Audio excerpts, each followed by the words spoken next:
Breaking news, breaking news, breaking news. Yo, check it out, right? We're going to go into this thing. We're going to talk about what Diddy's facing and where he's at right now.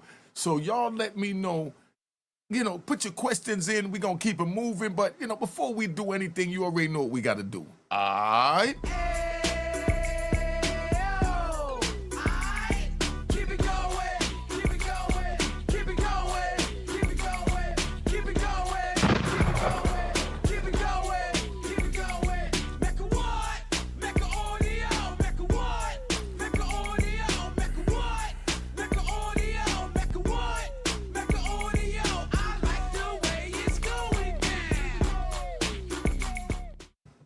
All right, you know what it is. Unique Mecca Audio, man. We're going to play this joint. We're going to see what went on with the sentencing while we wait for everybody to come in. I don't want to sit here calling out names.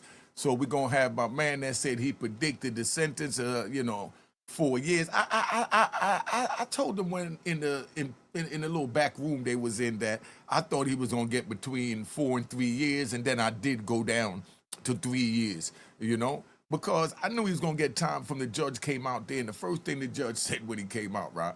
The judge said, man, I found your letter disturbing, boy. As soon as I heard that, I said, good gonna Google. Gunshots.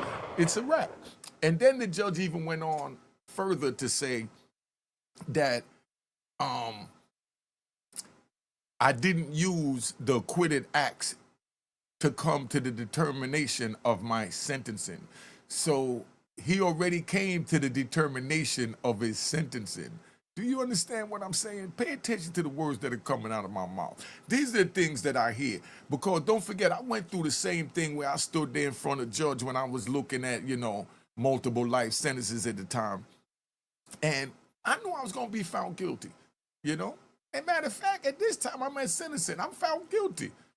And they got me for 330 kilos of crack cocaine. It was really powder, but they said it was crack, and we had to argue that in sentencing, because whether it was powder or it was crack, that was what they call, 100-to-1 ratio.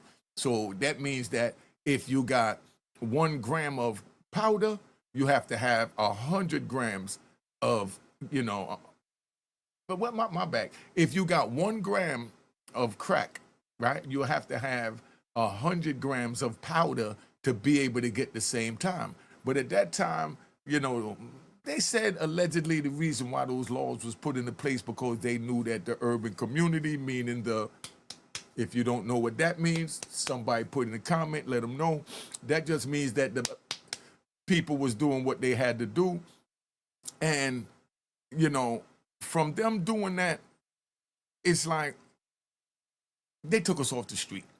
They was getting dudes that was selling $5 and $10 worth of crack and giving them 30 years, 40 years, when the guys was getting caught with kilos and getting probation, 2 years, 18 months, and their cases never even went to the feds. They was only sending, back then, cases to the feds that was dealing with crack. If a got caught with crack, they kept it in the state, and then they manipulated and did what they had to do. But let's see what he's going to say about the sentencing. Then we're going to go on to what Diddy's going to face. Do you think that Diddy, and maybe we're going to make a comment and put this up, right? Do you think Diddy will serve his time in a camp or ADX? That's what we want to find out, and I'm going to break it down. I know y'all say ADX, there's no way you can go to ADX, but that's what the people that haven't been in the system say.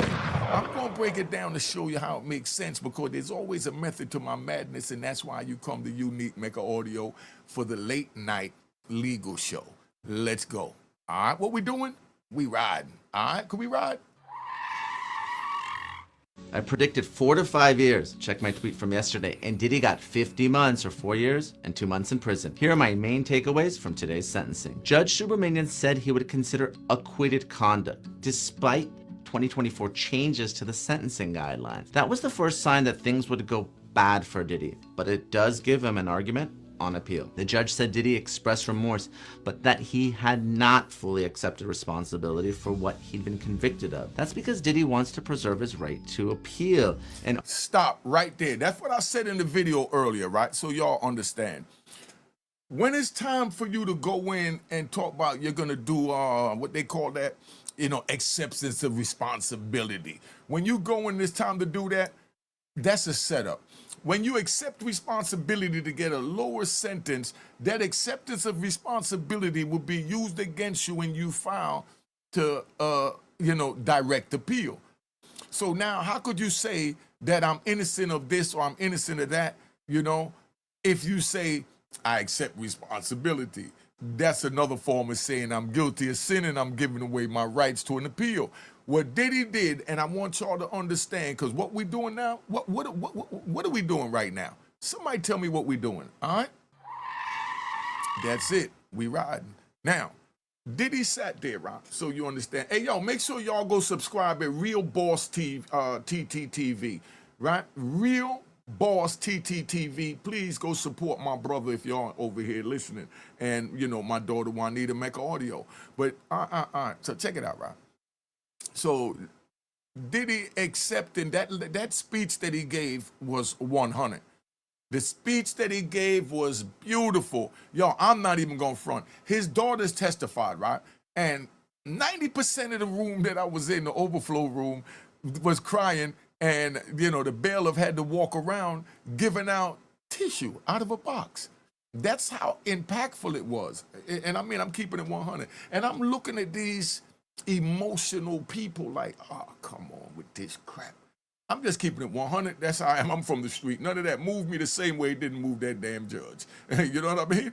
So that's what it is. Because the judge heard it a million times. I seen it a million times, right? So I'm listening when the daughters are speaking. I'm like, man, they sound real good. And I like it. And Diddy started crying.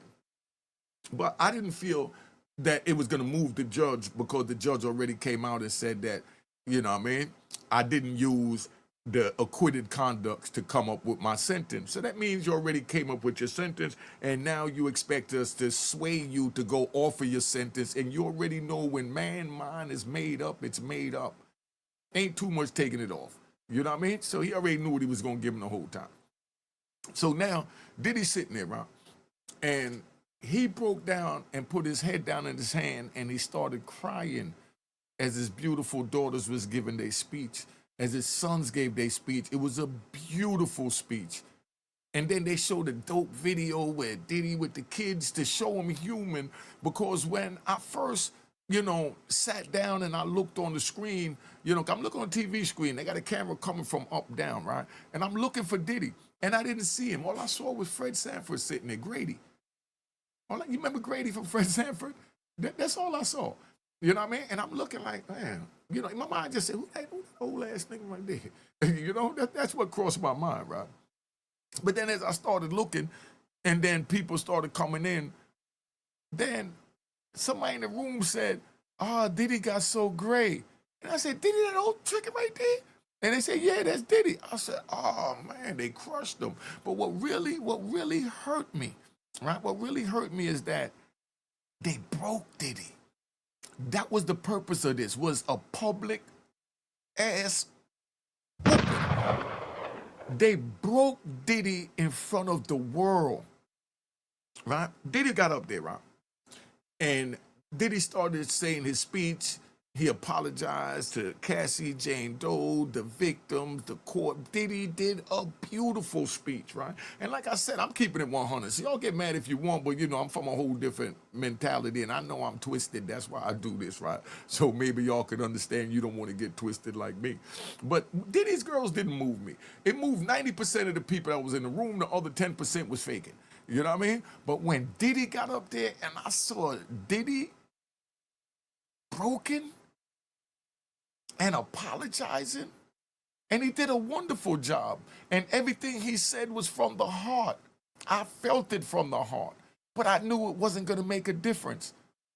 But Diddy's joint, when he turned around and said to his mother, because I live with my lovely 90-year-old mother, he turned around and said to his mother, I apologize.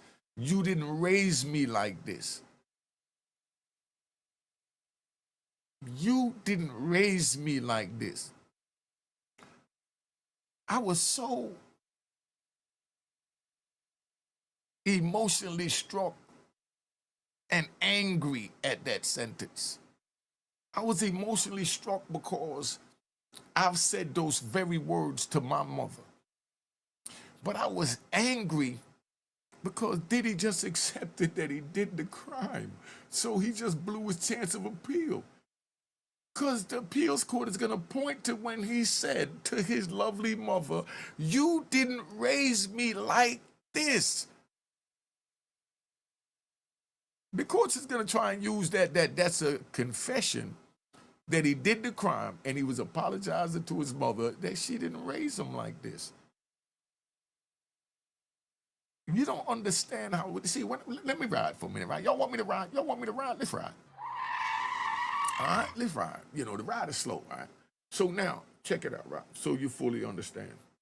This thing here is so real that when I saw Diddy put his head down and he apologized to his beautiful daughters. I told you their speech was dope. It just didn't move me because I knew it wasn't going to move the judge. But when I saw Diddy saying what he said, I knew Diddy was really remorseful, but I knew it wasn't going to mean nothing. You know what I mean? Because they're going to use those same words, like I said, to come back and bang him out on appeal and dog him out. But, you know, that was so powerful that I shedded a couple of tears. I'm keeping it 100. When Diddy got up there and I saw this broken king in front of my eyes, I shedded a tear. Not only one. I shedded about 3 tears. I counted them. I said, "Nigga, what is you doing?" I'm talking to myself in the overflow room. You crazy? You ain't supposed to feel none of this. But I know what he was going through. And that's everything that I said to my mother. But I didn't say it in the courtroom in sentencing so they couldn't use it against me. So you could understand. Hold up, we got to call the calling in. Hold up. Oh, the number on the screen. Put the number up so you know to call in. What's up, family? Tell them your name and where you from. Mecca. Yo, tell them your name and where you from. I'm going to call you back. You're going to tell them your name and where you from. You can't hear me or am I talking to somebody else? No, sir. Okay, listen. Tell them your name and where you from and let's keep this moving. I don't want to slow my show down.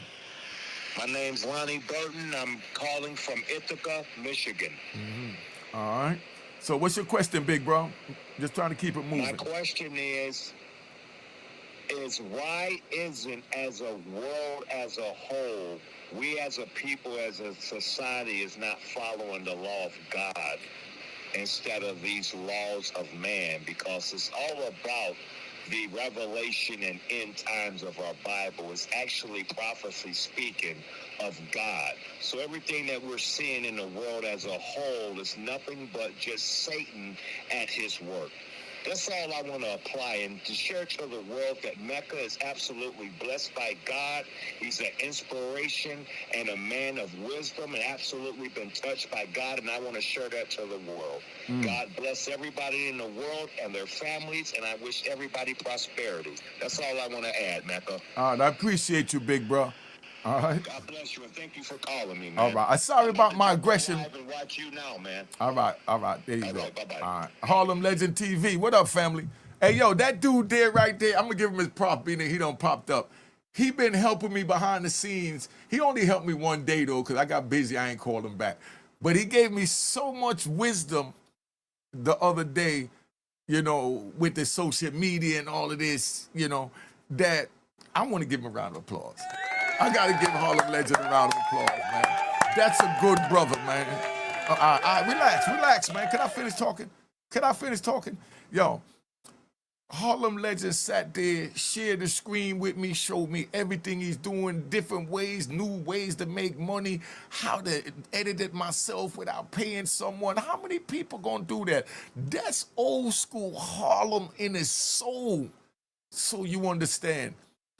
Each one teach one. Just like him and my brother 10 Toes Down don't see eye to eye. Big shout out to 10 Toes Down. Make sure you go check them out, right? They don't see eye to eye, but I don't care about them not seeing eye to eye. I see eye to eye with them.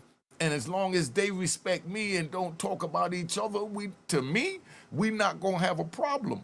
Because there's gonna be people that I don't see eye to eye with that they gonna be cool with.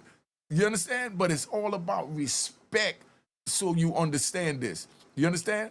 But, you know, 10 toes down, you know, when I came out, he got me into a couple of things and showed me how to do a couple of things as well. And then I blessed him and gave him a big, what I gave him? I gave him the green screen. I gave him the green screen, the lights. Joint cost me a couple of $100. But, you know, I'm telling them that, yo, I bought a second set by mistake.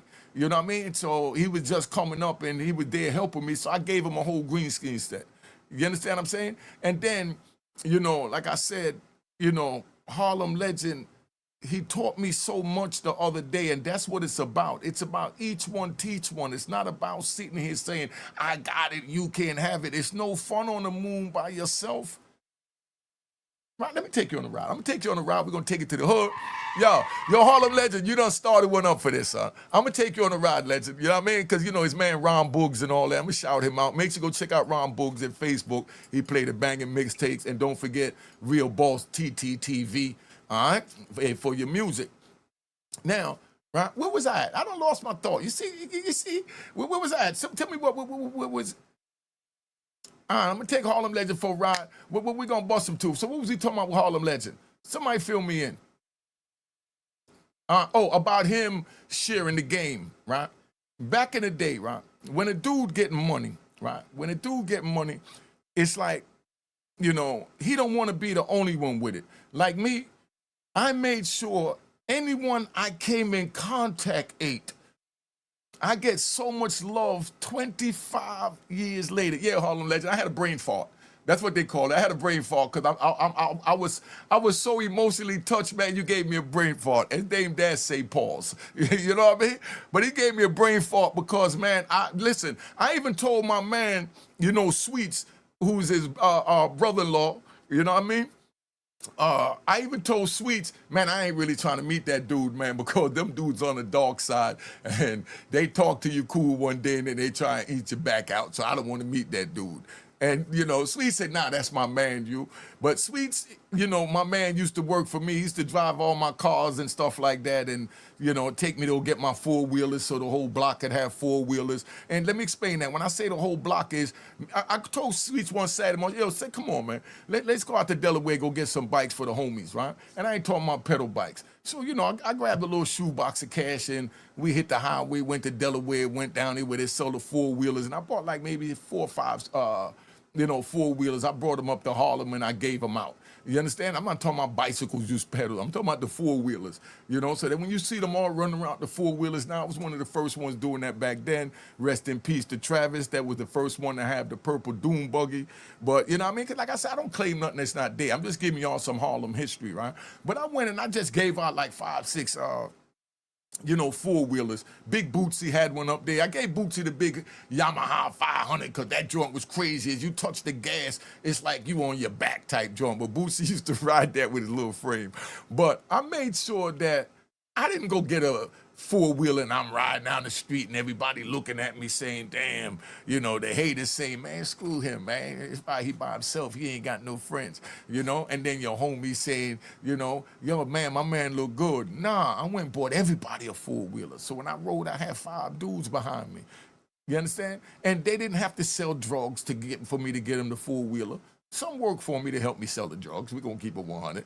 But there was some that I would like Sweets. You know what I mean? Never offered Sweets drugs a day in his life. Never even asked him to drive drugs anywhere. You know, but he drove a 750 for me all the way down to Miami. He done drove the twin turbo, the wide body, you know, put on the flatbed. He'll put the joint on. See, everybody got a different reason. When you're a king, you got to know how to move things around and keep things moving. But everybody seems to think that they want it by themselves. Right now, when I get on the street, I get so much love from so many people that I don't even know, but their family members kept my name alive and let them know that when he was out here, we ain't had nothing to worry about. And then now I'm blessed to be back out here, everybody watching it and they seeing what's happening. But I say that to say that that's Harlem Legend in the next 20 years. You know what I mean? Because I'm sure I'm not the only person that he opened his heart and his wisdom up to. And that's what it's about. You know what I mean? I don't want to go to the bar and I'm the only one with money in my pocket. I'm the only one buying everybody drinks. You know, like, okay, we riding, right? We ride. I feel like riding. We're going to get back to this Diddy thing. Y'all might get a good joint because this alive, right?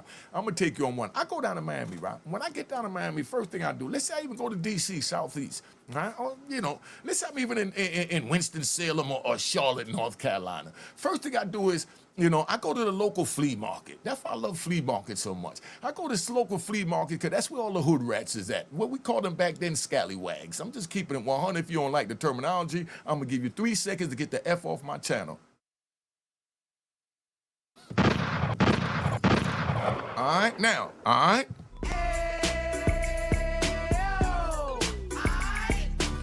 All right, so now, I'm gonna ride back with that. I'm gonna tell you about when I used to go to Miami. Let's get back to Diddy, all right? Because I ride, dog. Argued that he can't be convicted of prostitution if he just watched and didn't participate in the sex acts. A full allocution would have harmed his chances of a successful appeal. The defense argued... Meaning a full confession, you know, to really say, and he said enough to harm his appeal. Watch what I tell you how it's gonna come back to harm him. Remember, I'm the first one to predict that. But the speech was dope, heartfelt from his heart, and the speech was needed. He apologized to everybody he needed to apologize to, and he even shedded an honest tear, because I know he fought that back, because I'm looking at P. Diddy, that they gave the key to the city, sitting there crying like a broken-ass Grady. I'm just keeping it 100, you know? But that's what they wanted. But they also wanted some time out that ass. You know what I mean? So he get blessed for only getting 4 years and 2 months, you know? So maybe the tears did help. Maybe the judge would have went with the probation. Remember, the probation wanted to give him 6 years. Prosecution wanted to give him 11 years, you know? And the judge turned around and gave him 4 years. So maybe them tears did help. Round of applause if them tears help, man. Round of applause if them damn tears help. All right, round of applause if the tears help. Hey, y'all, hold up, y'all. Hey, I'm gonna keep it 100, right? When I went in front of the judge, it was my turn to speak, and they told me, do you have anything to say on that, you know, whatever, all that crap. I said, nah, just send me someplace closer to home so I can further my education, you know? And he said, no, but, you know, you don't want to apologize to the court? I said, nah, I just want you to send me somewhere else to further my education. So my lawyer nudged me, and he tried to tell me, like, yo, apologize to the court. I said, nigga, for what? They gonna still give me life. You know what I mean? So I'm just telling them what I want, you know? So they looking at me, and they say, okay, we're gonna give you another chance. Would you like to, you know, address the court and say anything before I pronounce sentence? I said, yes, Your Honor. Send me closer to home. Send me somewhere I get a, you know, a better education. So if I ever get a chance to go home one day, I could be a better man, start YouTube, and help the people like I'm helping. You know what I mean? So I didn't say the YouTube part, but that's basically what I'm letting them know, like, you know, let's get this over with. The judge turned around, right? And he said, man, there's nothing I could do to help you. You can only help yourself. Those people sitting next to you that you call the ops, meaning the government, if you tell them where you got the drugs from, because we know you wasn't bringing in 330 kilos from outside this country, so you tell us which cartel or who you was working with. I'm going to do my whole documentary so y'all understand, right? But anyway, so when the judge said that, right, I just looked at him, and that's when he said, oh, yeah, I forgot. And you can check my transcripts on this. My case is 93 F3D, man, page 126 to 132 in the Federal 3 supplement. You know, but you could get my transcript, and you could see where the judge even said, oh, you one of them don't snitching dudes. I forgot. You know, he said, well, you know, there's nothing I can do for you, and I wish I could do something for you because you had a real hard life. You know, I said, well, thank you for that, Your Honor. And he said, all right, you know, can I leave now? You know, so he said, nah, you know, I didn't tell you how much time you got yet. I said, all right, we'll send it in the back. You know, he said, nah, I'm pronouncing you natural life with no chance of parole plus 20 years. I said, thank you, Your Honor. And I left. I got my black ass out of there. I mean, what would I look like, say, man, I'm sorry. And at the time, I'm keeping 100. I wasn't sorry for poisoning the community. I didn't give a crap about the community. I just cared about getting a doggone dollar all the way up until they're sentencing and maybe a decade into my bid. And that's what I'm going to talk about in another video, the stages that Diddy is going to go through to shed his, what y'all call evil skin. That way he has more empathy. Because it's something. I didn't have no empathy. I didn't give a crap who. I didn't care who bought the drugs, who used the drugs, who OD'd on it. I didn't give a crap about none of that stuff, right? It took me 10 years of being in prison and then seeing the people coming in that was affected by my drugs.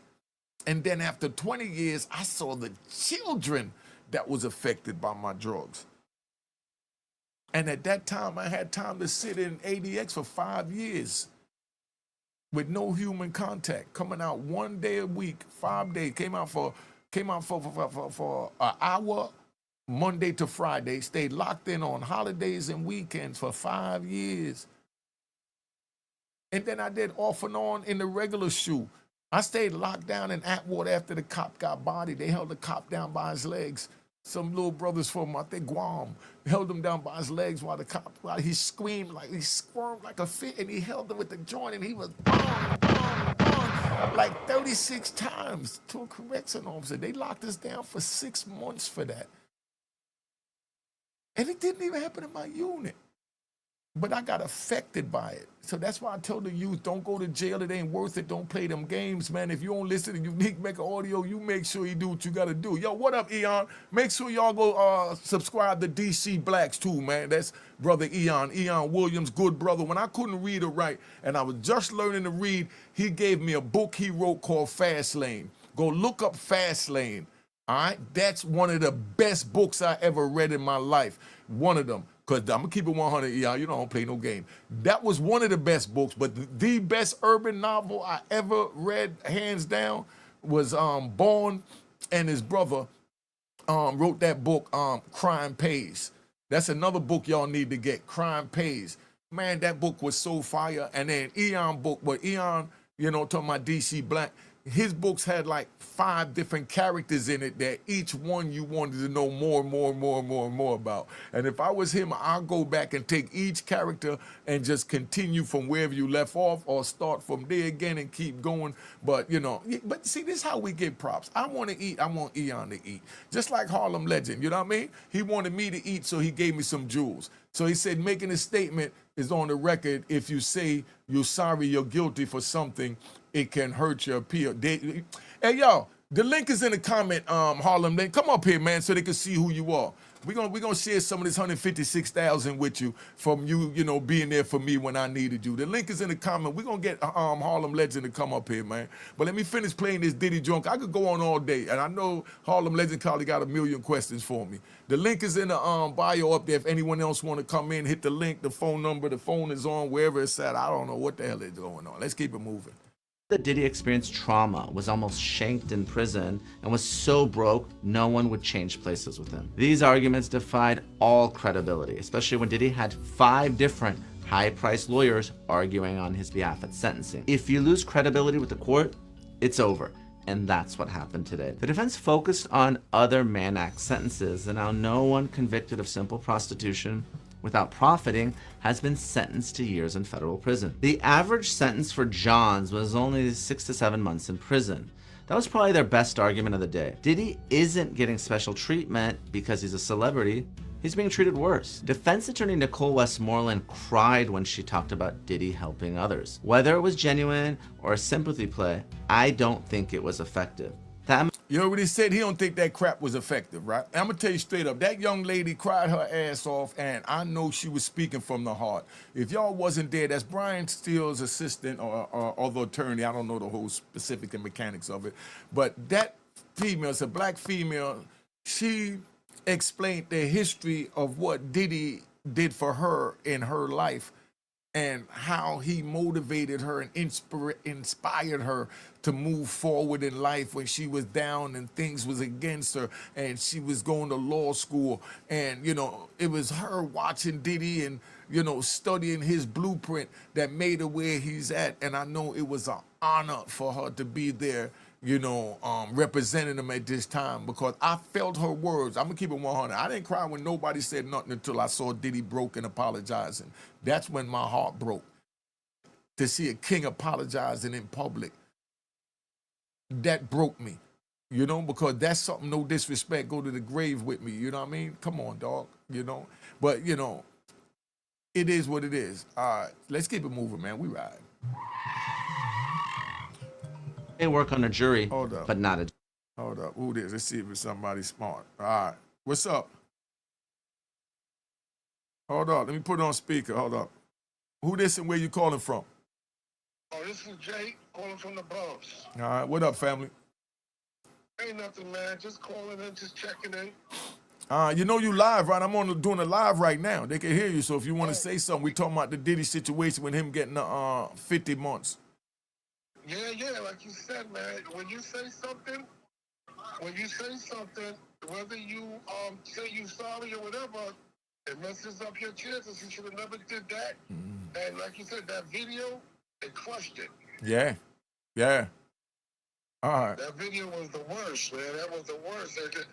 He just left that alone. Yeah, that's what I'm saying. I don't think he should have said nothing because nothing was going to help anyway, but all it's going to do is hurt when it's time for appeal because they're going to pick apart that he kept apologizing. So that means that, and the crazy part is, well, if you felt like he kept apologizing, you know what I mean? You felt like he gave a confession, and he conceded to the argument, then give him the acceptance and responsibility you don't want to give him less time.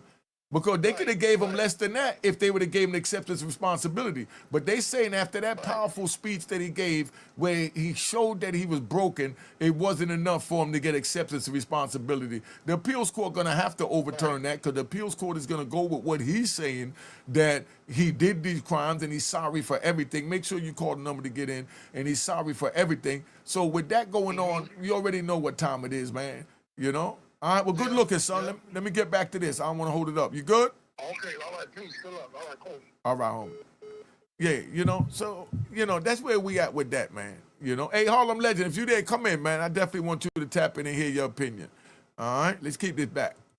Judge. In their rebuttal, the prosecution argued that Diddy wasn't a John, but a pimp who uses his wealth and power to control victims. They said Diddy was a puppeteer who manipulates his victims. They argued the real Diddy is the person in the video assaulting Cassie, and not the Diddy in the video produced by the defense, when he knows the cameras are rolling. The bottom line is the defense lost credibility with the judge and did too little, too late to really put on a compelling mitigation case. It was clear the judge thought Diddy was a danger to women when he wouldn't grant him bail. This isn't the end of the legal road for Diddy though. He can and will appeal, and he has arguments that the judge improperly calculated the guidelines and considered that acquitted conduct. And of course, Diddy's best chance of freedom has always been a presidential pardon. Trump has handed out pardons like Halloween candy, including pardoning several rappers. The fact that Diddy was prosecuted by James Comey's daughter certainly helps too. Expect a strong lobbying effort by Diddy's team in the coming days and weeks,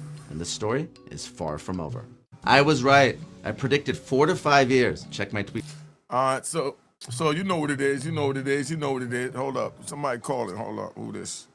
Oh, this is Malone, my man. Okay. What up, Malone? Mecca. It's Yeah. the God body era, man. Everybody getting caught up. They can feel it. It's happening right now. It's happening. What you don't see, you feeling it too. And if people don't know what the difference, they get all this Puff Daddy stuff confused with him being some devil and he should get whatever the who, but they just don't know it's the God body era. You remember all that gods of the earth and all that stuff you learned when you was young? Yeah. 5%. I was a 5%er. You talking about knowledge, wisdom, and understanding, culture, freedom, power, refinement, equality, God, be a born, ability to store, be a born, and knowledge cipher. Yes, let's move on. That's what that is. But it ain't centered into that fraction or that fraction is actually coming from the Father, the heavenly ones themselves. All right, wrap this up. Tie this in the dinner. Let's keep this moving. We're not going to be here all day. You're moving a little slow. Keep it moving. All right, tie it up. Show me how this go to Diddy real quick. Give me a punch. Sum it up. All right, sum it up. A man Diddy, you gotta be thankful he got out of this with only 4 years and go ahead and do his time and come out and say what he got to do, man. That's how I tied in to Diddy, man. Hey, yo, you see that? I know, yo, listen, I had to get the gun sucker. I know the rat bastards and flip-flop wearing in public trolls. They say, oh, he being hard on his callers. Nah, I'm being real on my callers. I want to get to the point. Y'all ain't trying to hear him drag it out, talking about religion and all that, because then y'all don't tune out. But like he said, bottom line is, lay his black ass down and do the 42 months, man. Dude, you was blessed. You was looking at life and losing your whole empire. You got everything. They only took like, what, 500,000? And I think, yo, hey, listen. And then they said that he had to pay a special assessment, right? Special assessment is court costs for each case, the handling and filing. Let me bring this person and get him on a three-way with you. Hold up, because they gonna call fast. Hey, yo, hello? This unique net. Yeah, hold on. I'm gonna put you on a three-way because I'm saying something. I got another caller on the line, so both of y'all can speak at once. We're gonna have a group chat. You ready? Yes, sir. Let's keep it moving. We ain't gonna be dragging now. All right? Do you hear what I said? We're gonna keep this moving. We ain't gonna drag the show. We're gonna keep it moving. Yo, check it out, right? Where was I? I had another brain fart. Where Harlem Legend at? He messing me up. That dude was so cool. Hey, yo, where was we at? Tell me where was we at? Somebody tell me something. I'm out at Mecca. Oh, yeah, about Diddy laying down doing his time, right? We're talking about Diddy laying down doing his time. Now, bottom line is he was looking at losing everything. But where I was getting at, because I want to ride right now. Could we ride right now? Uh-huh. All right. We going to ride real quick, right? Yo, so check it out, right? Somebody, see, I keep having these brain farts. Somebody worked me today. Hold up. Okay, hold up. Where we at? Somebody help me out here, man. You know, it's late night. You know, past my being home time. I'm normally in the streets of New York right now. So, oh yeah, didn't he just go ahead and lay down and do his time, man? Because we always looked at it like this, right? Like when I got caught up, you know, this wasn't even my case that I just did, Life Plus 24. This was my brother's case in Virginia. You know what I mean? My brother sent his money to me and brought coke from me, and I sent it down there, and he cooked it up, did whatever he did, and sold it, right? So sometimes I might even send it to my brother on the strength.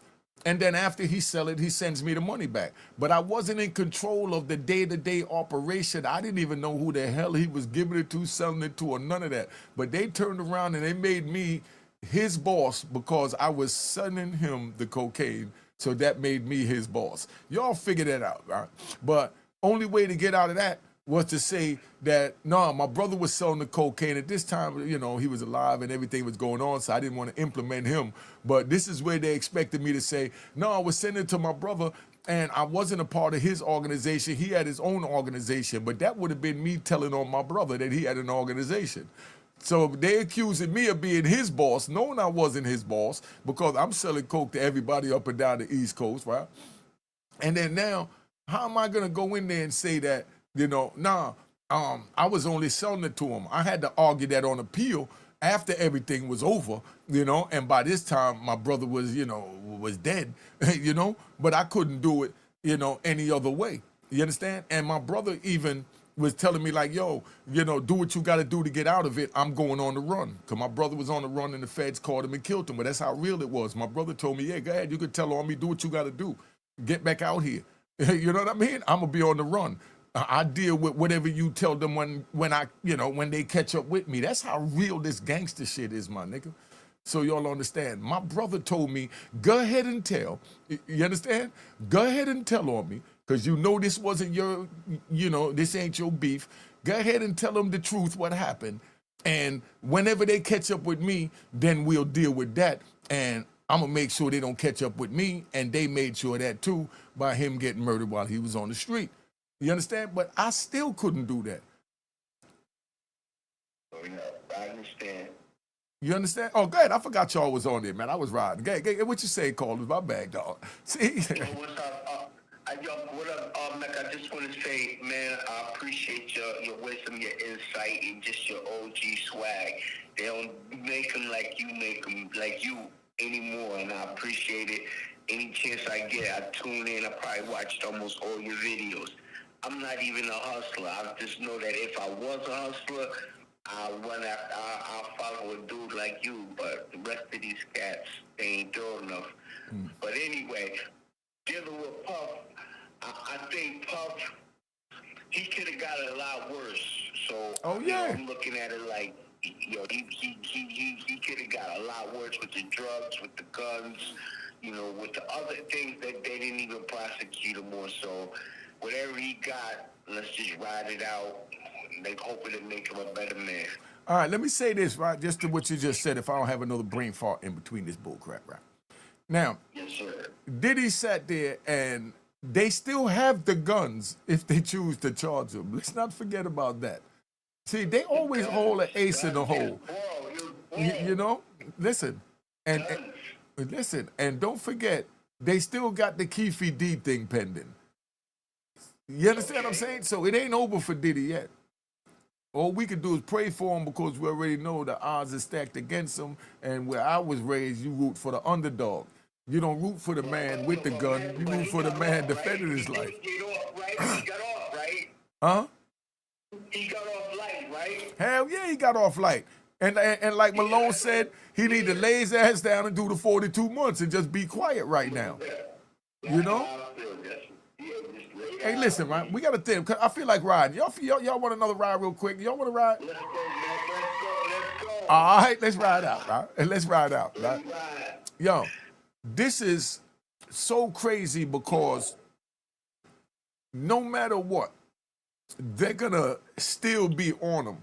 We might, okay, when I got locked up, it's like I wasn't mad that I got railroaded for my brother's activities because there was so many other activities that I did that would have carried more than a life sentence.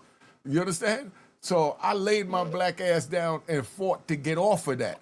But if I had 42 months, I would have kicked my feet up and my brother would have took care of me. You understand? But I didn't have 42 months. You understand? So you can't look at it like, oh, they found me guilty of this and I didn't do this. But what else you did that you got away with? Huh? This is the way God wanted it to play out. This is what was decreed for you. Yeah, he got what he deserved. I'm gonna give you a good one. I feel like riding. Where my ride at? Where my ride is? I'm gonna get another ride with Tupac. I'm gonna take you all on a Tupac ride. All right, I'm gonna take you on a Tupac ride. If Tupac would have kept his black ass in jail, he wouldn't have got caught up with all that mess that happened in the West Coast and lost his life. God put Tupac in jail for a reason.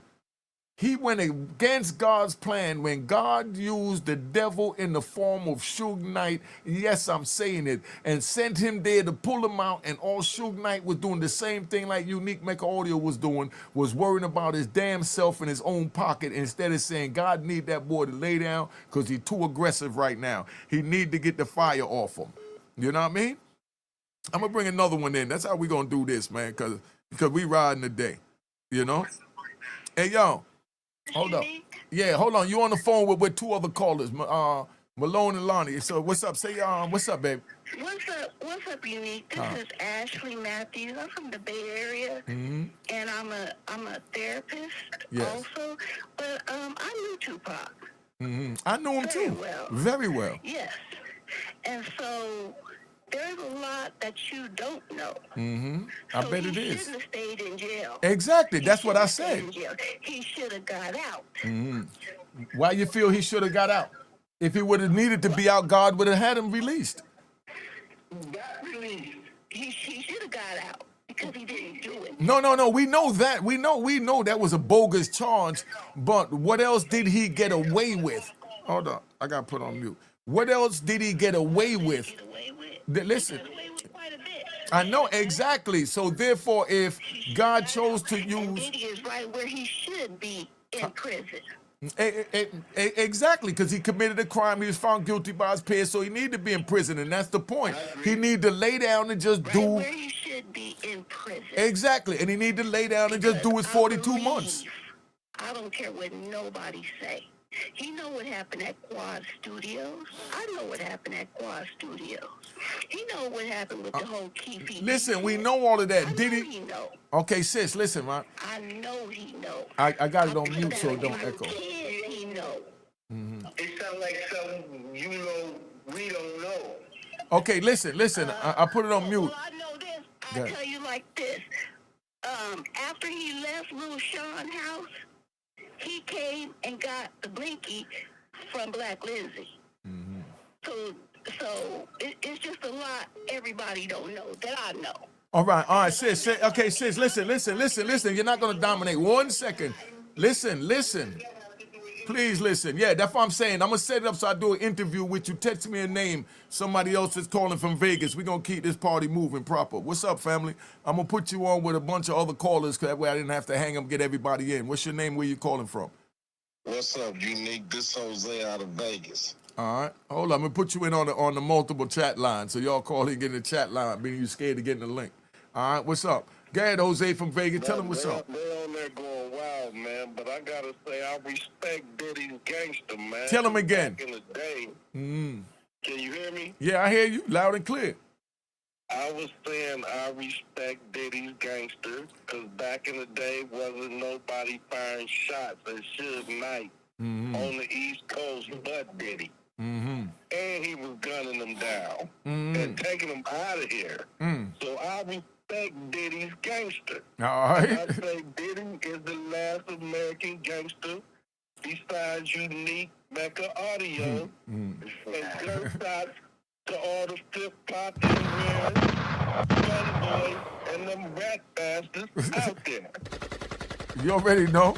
But that's what it's about. Like I just told the young lady, yes, did he deserve to be in jail? God chose to put him there. That's why he's doing the 42 months, right? Let's keep it 100. God chose to put Tupac in jail for a crime that we know he didn't commit, because I know what happened that night, and there's things that I didn't say about that night, because me and him was in touch that night and met up during the day that night, and I'm supposed to hang down there, but I didn't want to go down there and mix with the people that he was mixing with, because I stay in my lane.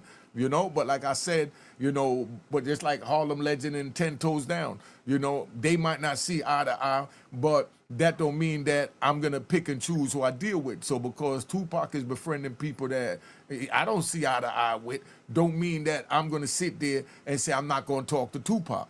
You understand what I'm saying? But Tupac should have stayed his ass in jail. He let Suge Knight come get him. That's how they use him, because like God uses, the devil uses. That's it. From he got with Suge, the money went up, he got his reward, but his downfall started coming where his life is in danger, his freedom is in danger again, everything else. And then I seen a joint, right? Listen, let me say this before you say something. Go ahead. You get out of prison, you act like that would be an easy choice to make. Anybody would want to get out of prison. Hell no. Listen, man, I had a chance to tell on my brother and say that everything was my brother's case while he was dead, and I wouldn't do it to get out. Sometimes you stand on morals and principles, my dude. Nah, it's not no anybody. Go ahead. Nah, that's a different circumstance. If you could get out of prison and you was in correctional, and you listen, I would have did it. Listen, I'm telling you, I would have did it back then. I'm telling you, I would have did it. You know what I mean? Yeah, I would have ran with the devil all day. I've been running with the devil. That's the point I'm making. But it was still the wrong choice from where I'm sitting at 61. That's what I'm saying. Back then, hell yeah, shoot, come get me. You think I'm gonna say, oh no, I'm waiting on God to get me? That's like the dude sitting on a roof and you know the water's flooding, they're about to drown. God sent him a helicopter, you know, a plane and a rope. You know, and tell him grab on. And he told them, nah, go ahead. I'm waiting on God to get me. Then when he get to heaven, he said, damn, God, why you ain't come get me? He said, I sent you a helicopter, a boat, and a rope. What else you wanted me to do? You know what I mean? Come on, dog. I'm keeping it 100. I would have took it. Listen, I don't do the 50. And listen, I'm going to let you speak. I'm going to put you on the mic. But listen what I'm saying. I would have done it, too, at 22 and 29 when I got locked up. I wasn't a kid. No, I've been saying that. But I'm saying at 61, you know what I mean, and sitting in jail for 26 and a half years, hell no, I wouldn't have did it. You understand what I'm saying? At 61, knowing what I know now, but back then, man, I'm dancing with the devil, man. Where my Glock at? Take me out to the West Coast. You know, that's where my mentality would have been. Huh? That's what he did. He danced with the devil. Yeah, but that's what I'm saying. But listen, we ain't gonna go back. Listen, we ain't going back and forth. The point I'm making is that. But you understand what I'm saying? The point I'm making is, from where I'm at 61, he should have sat his ass in jail the same way Diddy need to sit down and do his 42 months and hope none of this Keefe D and all of this, you know, machine gun and they found with the serial numbers off and another Jane Doe and more lawsuits come in, because they're going to come. And they're going to use the trial verdict to say that that's the type of man he is. Yeah, and he needs, and that's why I said that we could sometimes we got to just take responsibility, man, for what we did. You know, I mean, what we thought we got away with, because we got caught with stealing a cookie when it was really a donut that we stole. Bottom line is we stole. So you can't say, I didn't steal the donut, I stole the cookie. No, but it's still stealing. You're still going to jail. 42 months, like JL said, 42 months is nothing, man. Put some of the comments up there real quick before I play Michael Franzese, you know? Put some of the comments up. Yo, good point, JL. All right, thank you, y'all, for calling. You hear me? Yeah, I hear you. Plus, 30 years ago, man, we had a whole different energy. The whole country, all of us when we was younger dudes. We all in our 50s and 60s now. Exactly. So we was young and had a lot of energy. Exactly. So we was doing a lot of reckless stuff 30 years ago. So that's all it was about. He had that type of energy that we all grew past. There you go. We made it to the 30 years that we are now. But back 30 years ago, we all was like Tupac. So exactly. That's the difference. We just grew older. And we made it out of that. That's a lot of us didn't make it out of there. Exactly. That's all it is. There you go. You know, just like JL said, just like Tyson did with you know, Don King. Yeah. An ex-intern John Doe claimed he was drugged and assaulted at an after party hosted by disgraced Diddy and then tested positive. You see what I'm saying? Everything is going to come out the woodwork now. Now they want that bag. The government didn't get the bag, but now, you know, and you know what? If he would have chose the right people around him, but it's like he had all yes men that allow him to do crazy stuff. That's the problem with these dudes. They don't want real gangsters and real independent men or women around them that's going to tell them what's right. They want people that's want to agree with everything that they do is right. What up, Mo? He has civil cases, not federal. I know. The federal is done. He got civil lawsuits. We got that. Good looking, Mo. Go ahead. What happened? Unique, I got one more question for you, right? What up? I want to ask you, will you ask Big Gene if Diddy apologized to him before he started all this, would he did all of this and kept going? And that's a good question. I will ask him that.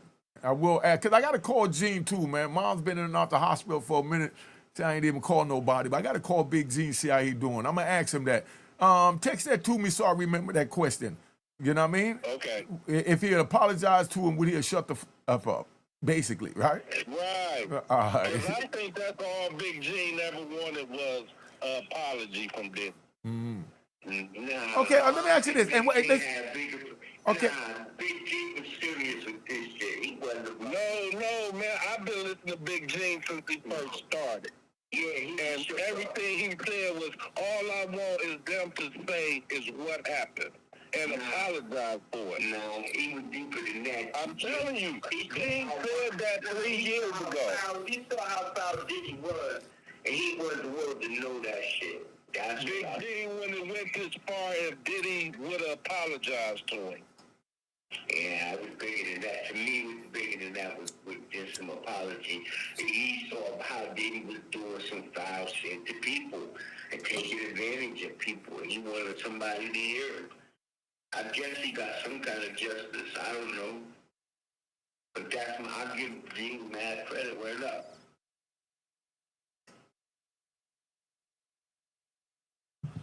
Hello? Yeah, we here. I heard you. I'm just letting y'all speak. You know? We gonna get with Big Gene and see what's up. Man, fella, let me call Big. I ain't got his number in this phone. Let me see if I get Big Gene on the phone real quick, man. Hold up. Let me call Big G. I know you're gonna talk trash because I ain't talked to him all summer, but you already know they cuss me out anyway. They know I'm the renegade. Yeah, hold on. I'm gonna call him real quick. Big. I don't know nothing about that. Hold on. Let me call him. Hold up. I'm trying to FaceTime. 11:10. I'm calling Big G and see what's up. You know? Yeah, you already know. Yo, but anyway, let me play Michael Forkese while we call Gene to see what's up, see what he talking about with what did he get ready to face in prison. Oh, here you go. Hey, Gene. Hey, I'm doing a live, right? They wanted me to ask you, there's one of your big supporters on the phone, right? Let me see so y'all can see Big Gene, right? One of your supporters is on the phone, and he wanted to know if Diddy would have apologized to you back then, would you continue to go at him? I said, yeah, you would. Oh, hold on. Let me take my earbud. Hold on. Let me take yours. I got you in my ear. Hold up. Yeah, I think that's a damn good question. I had to call you for that. Where the hell is the speaker? Tell him it's Jose who asked that Hey, question. he said it's Jose who asked that question. Yeah, he did. Okay. Hold on. Let me I gotta take this earbud out, man. Hold up. I'm rocking with the legend. Hold up, Jose. Hold up. It cut off. I gotta call him back. Hold up. He knows Hey. who I am. He knows who I am, Unique. Yeah, I'm calling him right now. Hold up. You see, this how we do it, the Mecca. Here go Big Gene. He gonna answer that his damn self, because I think that's an excellent question. He said, Gene, tell Gene what you said. He can hear you. Where the other phone at? I'm all over the place. Tell Gene what you said. Big G, can you hear me? Yeah, go ahead, bro. I got a question. Now, my question was, if Diddy would apologize to you before you got started, would you have went in as hard as you doing or hard as you did? Well, if Diddy, this thing had really nothing to do with me on some apology shit. It had what he did to Wolf Mother, what he did to D. Fur, and what he did to other people. If he had right his wrong, then I wouldn't even have no conversation with him. I went to Diddy and I spoke with D-Rock directly. He told me that he thought because I went to Big's mother and the shit that I did, that he didn't want to fuck with me, he didn't want to talk to me. So I was like, yo, it's okay, then cool. That's what he wanted to do. I didn't know shit about motherfucking YouTube or nothing like that, bro. I've been saying the same shit I've been saying since 2003, 2004 when me and him, you know, went at each other when I stopped working with him. I've been saying the same thing I've been saying, brother. So, and what he did, he know I was in certain places, you understand, and heard certain things. And when he did that shit to Wolf, and he did that shit to people that brought me in and we loved and everything, and we did, man, listen, he didn't give a fuck about me. So, you know what I'm saying? It wasn't about me. It was about what he did to other people, bro. And if he'd have right his wrong, Big G, if he would have said, Big G, if he would have said, Big G, you was right, we should have listened to you that night. In public. Nah, I told Gene, let Gene answer the question. Hey, Gene, he said if he would apologize to you in public. Hold on, let him answer the question like he said. Hold on. Gene, did you hear the question? Bro, if he wouldn't have told the lies he did about Big, you got to realize after the Big shit, he did a lot of dirty shit still after that, bro. So it ain't become just because of me. Huh? What'd you say? He said exactly what you said, Gene. He said he agreed with that. You heard me? He said he agreed with you.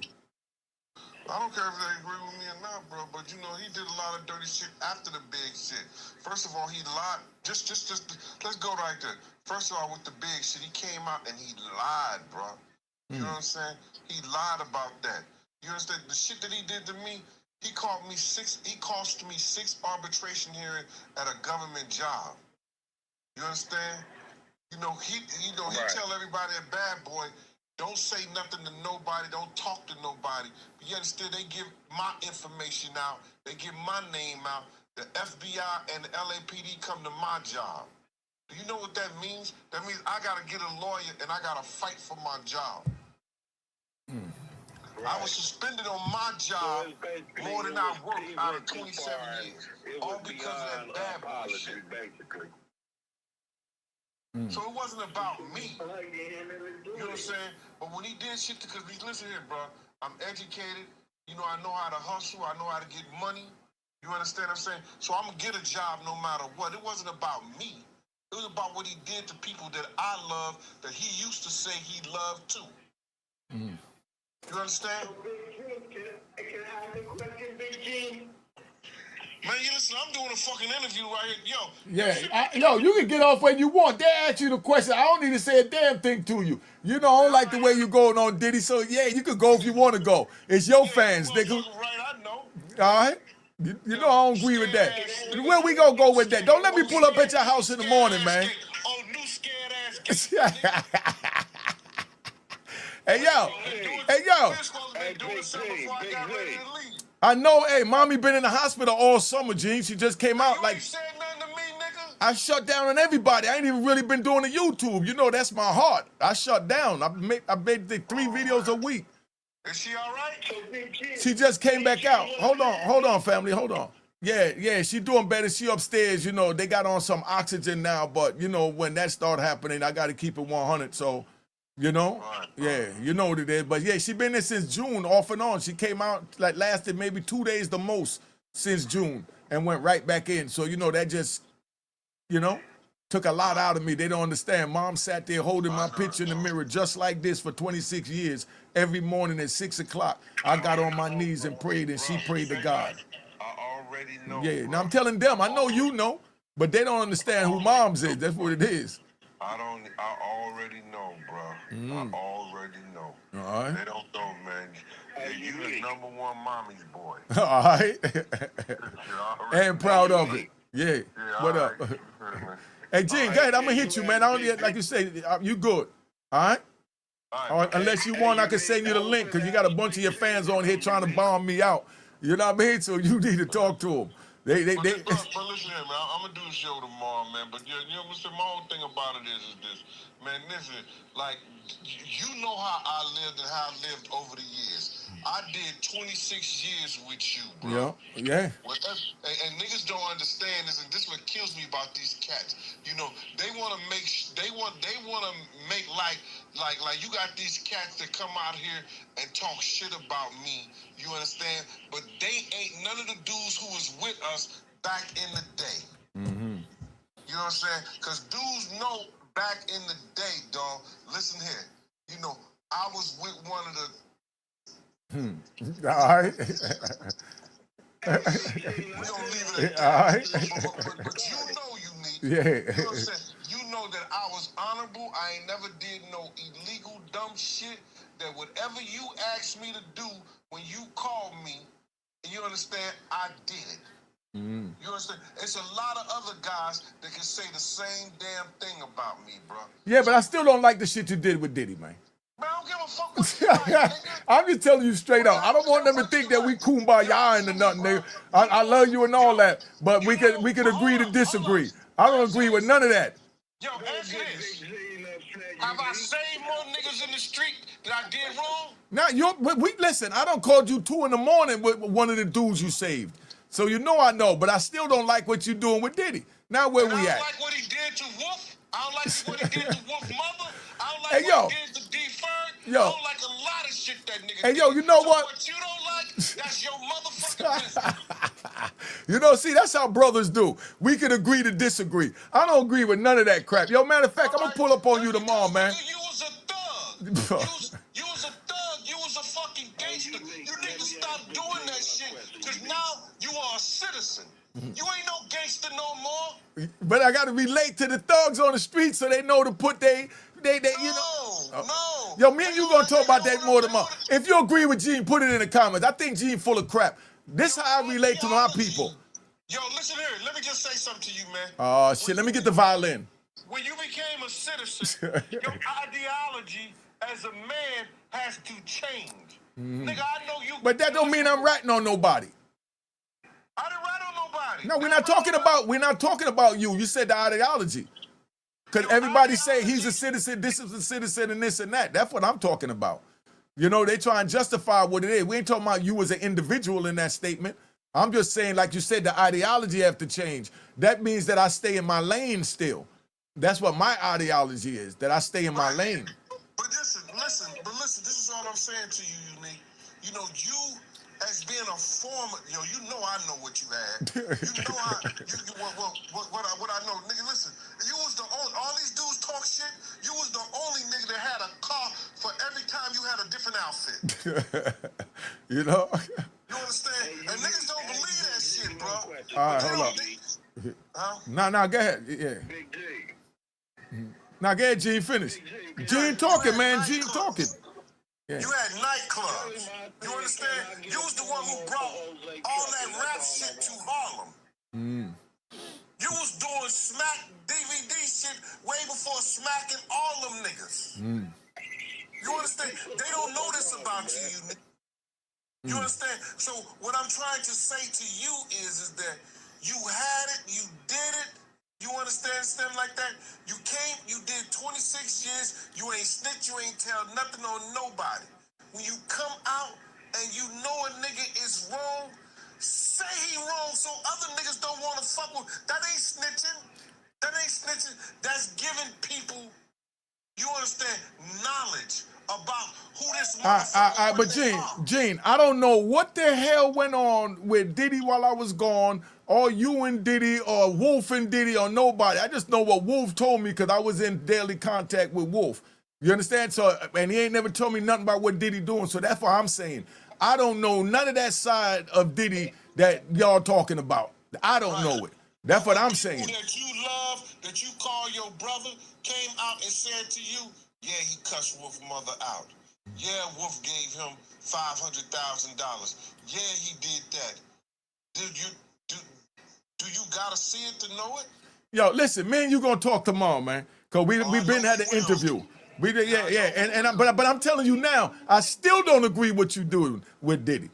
All right, good. All right, just so you know, and I want them to know that I tell you straight up. But that don't mean that we got to be enemies because I don't agree with what he doing, and he might not agree with me feeling the way I feel.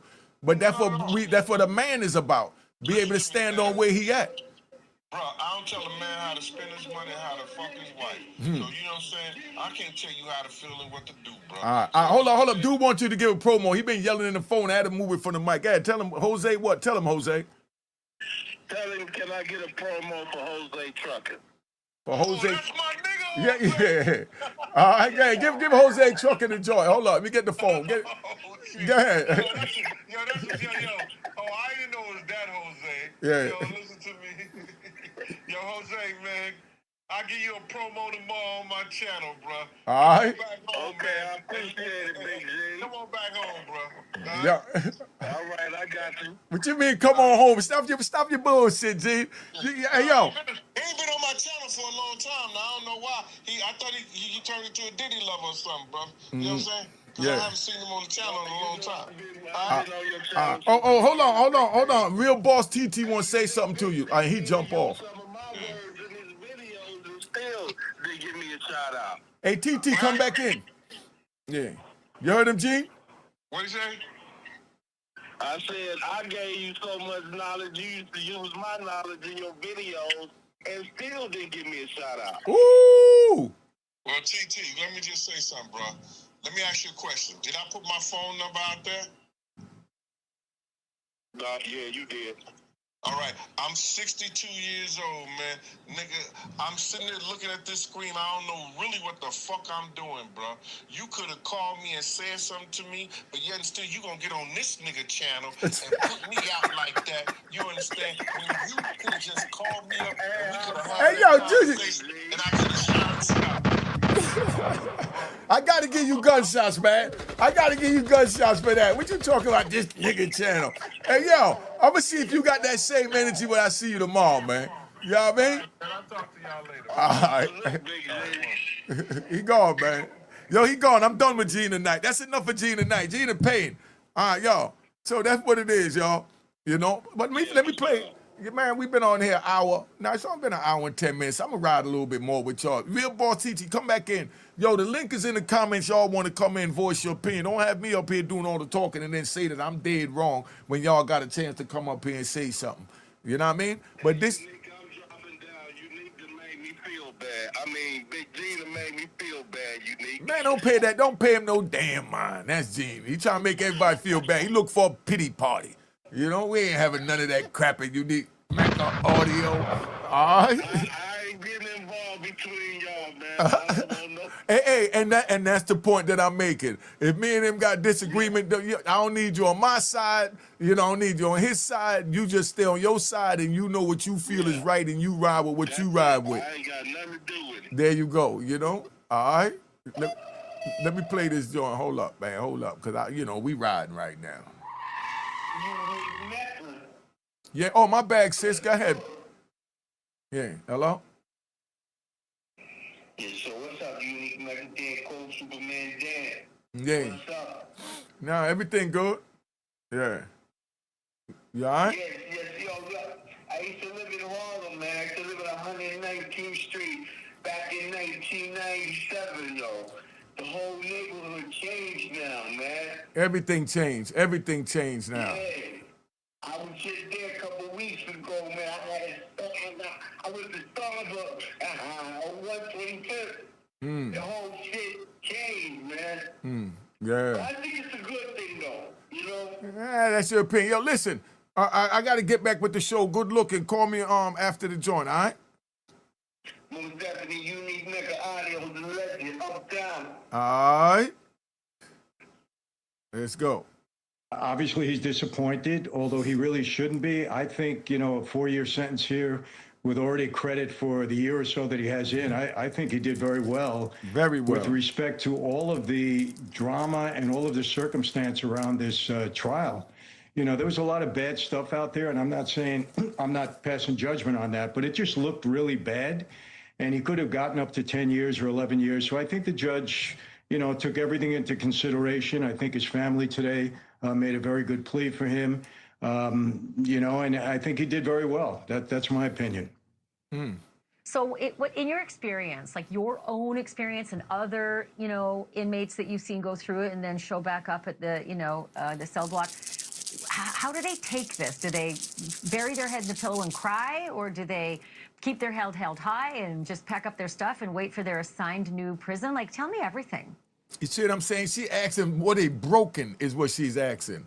Did they put their head, don't play that black so you can hear. And it's the point that I made when I said, man, I shed 3 tears, man, like 3 tears in a bucket. It was like, F it. You know what I mean? I saw Diddy in there groveling, man. You know what I mean? No, that wasn't the time for it. Check it out. Up at the, the cell block. How do they take this? Do they bury their head in the pillow and cry, or do they keep their head held high and just pack up their stuff and wait for their assigned new prison? Like, tell me everything. You see, she smiled like, tell me everything. Tell me how we broke them. Tell me how they buried their head in the pillow. They couldn't take it anymore. They was, oh my God, tell me how we won. We won. Come on, man, with this crap. Gunshots. Well, everybody's different. I'm sure he went back was somewhat disappointed, so he's probably, dwelling on that. Hey, it could have been differently. Maybe I should have gotten out. Maybe he's a little bit upset, a little bit angry. I get it. All those emotions come into play. But right now, he's got to get ready. He'll spend a couple of weeks there until they designate him to a new facility. And he'll be a lot better off in prison than he is in the federal jail. At least there you can move around and you got some freedom on the yard and things like that. My thought is he'll collect himself, get himself together. There are ways for him to improve himself. They have the Bureau of Prisons now has a drug program. And if you're allowed to get into that drug program, you can knock as much as 18 months off your sentence. Now, I don't know if he'll qualify, if they'll allow him to go in, but he'll probably start to think about, okay, what can I do to reduce my time now? That's what everybody thinks when you get in there. Is there any way we can better ourselves? He's thinking about what facility they're going to send him to. I'm sure he spoke to his lawyers and he asked his lawyers to put in a facility that's close to his home, close to his family, a low or medium level. I don't think he'll get into a camp. Can you though? Does your request actually count? I mean, I thought the feds just put you where it works for them. I didn't think you get a say in it. Well, here's the thing. The judge, you could ask the judge to recommend. The Bureau of Prisons doesn't have to go along with the judge's recommendation, but it does help a little bit. They do try to sometimes satisfy the judge's request. You can put in a request And sometimes they'll honor it, sometimes they won't. You know, it's really up to them. They're not bound by anything at that point in time. So, but he's wondering now, hoping which facility he gets into. I don't think he'll get into a camp only because he's high profile. Even though his sentence qualifies him for a camp, it's a low security, sentence. But my feeling is he'll get into at least a medium because he's so high profile. I'm gonna speak on that. Ron. So y'all understand this, right? They talking about a camp, a medium, a low. We know he belongs in the camp, but that's Diddy, so therefore, you know what I mean? They might not send him there because it's too much freedom, he could escape. And then they got at another level where they say that they can't send him to a penitentiary or a medium because he has too much money and he could buy his way out. So if they really wanted to screw him, they could send him to ADX because of the bag that he got. You know, hold on, I'm gonna explain that more. What's good, Unique? What's good? What's good? Who this? Where you calling from? Let them know. This is Ashley. All right. Yeah. You don't think we told Pac to stay in jail? You don't think? I got a letter right here where he wrote me and said, I'm thinking about getting out of jail. Should go get me out of jail. I wrote him back and said, no, don't stay there. Mm-hmm. You don't think we in the Bay Area didn't tell him all? We told him to stay there. Sis, I never said that. Sis, I never said, ho, stop it. I ain't gonna go off track with the show. Listen, I never said that y'all didn't tell him. I said that he should have kept his black ass in jail instead of jumping on it, is all I said. I don't know who told him, who, whatever, but back then I would have took it my damn self from where my mentality is at, the same way he took it. So that's where that's at. So I never said he wouldn't, but I definitely would like to interview you more so that you could speak on that. But this is about Diddy right now. People talking about everybody crying. Afeni was crying. Okay. Afeni was crying. So what's your point? And every time somebody came up and said, "Oh, Tupac's alive," it hurt her. It broke her down. Okay, but what I'm saying is, Finney was crying. What are you getting at? Something else that looked like you might have misconstrued what I said. People talking about his kids. His kids is crying. His mama crying. No, well, I said no. You're not listening. I said they made 90% of the room that I was in cry. Is what I said. I didn't say nothing wrong with it. It was excellent, but I knew that it wasn't going to help his case.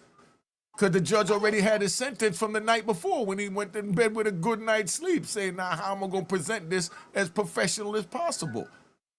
And that's all it was. The judge wanted to, present his case, I mean, like, I don't, you're all over the place, but I definitely want to interview you so you could be all over the place on the Tupac time. All right? Could we do that? All right, text me your name. All right, text me your name. It's early over there. I'm going to be up all night. We might even do it tonight. All right? All right. Okay. All right, sis. All right. Now, so that's where we at, so you understand. But Diddy could wind up in ADX Supermax. All they have to do is say that the amount of money he has can influence and corrupt an officer, and they already said that he's good at coercion, which is another word for manipulation. So that's where we at, All right? Now, put my little earbud back in, because Gene came in with the bull crap. Gunshots to Gene and the bull crap. We don't be buying that. But that's where we at, man, so you understand. So do you think Diddy can go to ADX, right? Or would you like Diddy to go to ADX because he has so much money he could, collude with the weaker officers that might need the bag? You know what I mean? Or do you think he should go to a camp and serve out his time like a regular person? That's what I need y'all to let me know. Put it in the comments. Let's get it moving. All right? Now, let me get back to this Michael Scorsese. Franzi. Scorsese, that's the producer dude. Is the camp the lowest security and therefore more paddle and tennis and all the other things and what they call Club Fed or Camp Cupcake? Yeah, they moved me to a camp by accident at one point, and Whoa. I respect this guy and all that, but he said they moved him to a camp by accident. They don't move mob figures and ex-kingpins to a camp by mistake. But then again, they do. See, I'm gonna break it down. They took a dude, right? We're gonna take a ride. I was telling you about, all right, he doesn't qualify for a camp, but they could put him where they want to put him. When I was in the system, you couldn't go to a low security prison with a life sentence. Now you could do it. So they do what they want to do. Lewisburg, JL, he already know. That's 9 times out of 10 where they're going to send him if they send him on the East Coast. That's the camp over there, right? And his lawyer's going to fight that Diddy got in his favor because, he was willing to turn himself in. So he wasn't a flight risk because it's not like they had to pick him up in Idaho, you know what I mean? Or he got picked up in another country. Diddy came to New York because he heard that they had an indictment getting ready to drop. So all that falls in his favor. So that will keep him where he needed to keep him. But we was talking about, they sent a dude, right? Because we riding. See the way Michael Franzi just said that they sent him to a camp by mistake. They do that. Of course, these rat bastards and flip-flop wearing in public trolls. They'll sit there trying to say, oh, no, if he went to camp with his mouth to this and that. But no. What it is I've seen them send a dude that already had 3 bodies in the prison system, and he's waiting to go to trial for all 3, and they had him on diesel therapy, and he was supposed to be going to ADX, so he's supposed to be confined in the cell 23 hours a day, 24 when you're on the road, on diesel therapy. So now he was never supposed to come out of a cell, and they made a mistake, and they put him on the compound in Atwater, California back in 2008, and that's when the unaliving of the correction officer happened by the same man that they made a mistake and put him in a general population high security prison when he was supposed to be in ADX Supermax. So he got a chance to get loose because they made a mistake, and that mistake cost them the unaliving of the officer because he was never supposed to be on that compound. So they do make those mistakes. Let's get back to this. There's no fences or anything like that. And I wasn't there for too long because they realized they made a mistake and put me back in the medium security. But they tell you when you get there, listen, there's no fences. If you want to leave, you can leave. But when we catch you, we're going to add another 5 years onto your sentence. And while I was in that camp for 2 months, each month somebody ran away. I mean, they always try to do that. But yeah, he's thinking of that. See, listen, there's no fence around the camp, right? My phone number's up there if you want to call in. Where the phone is, I know when they call it, right? There's no fence around the camp. So if you leave a camp, it's called breach of trust. You get like 6 months. So of course, dudes will walk off, but they say run off, would walk off past, where the fence is supposed to be, because all they're going to get is an extra 6 months. So if they get out there and, run the street for 6 months, a year before they get caught, that's like getting what we call a furlough. That's where you get a chance to go home for the weekend. All right, let's get back to that. Now that you know what a breach of trust is when you're in a camp. But remember, I'm the first one letting it be known, they could send Diddy to ADX, said he has too much money, and he could collude to try and corrupt an officer because he has too much money. They did that to Ramon Mata from Honduras. All right? Yeah, he's thinking of that. But, a medium security is not that bad. Let me quickly go back, though. Go back to that piece about he's high profile, so he won't get a camp. Why wouldn't he? I thought in a camp, nobody's going to shank him. There you go. Break it down, Michael. They want out. The overriding factor there, I believe, is he's a guy with a lot of money. And I'll tell you, this happened to me when I went in there because of the profile I had, because of the way they wrote me up. I had everybody and their brother inmate trying to do a deal with me when I got out, a business deal. They need money. Because of the fact that he's a money guy, I think he's going to have more friends than he will enemies. And in a medium security, normally nobody's looking to shank you. When you get into the higher institutions, when people are doing, a ton of time and there's no way you can benefit them, then you got a little more problem. But in a medium security, I don't think he'll have an issue at all. I really don't. He can be too much of a benefit to inmates that are always looking for something. And bottom line is that means they're going to soft press him, Real boss TT, what up? What's up, my brother? All right, yo, don't take my show all over the place. let's stay on this. We're talking about Diddy and what he's going to be facing when he go to prison. I know you've never been to prison, but tell him who you are and what you represent. Tell him what Real Boss TT stand for. Real boss, real boss, TT.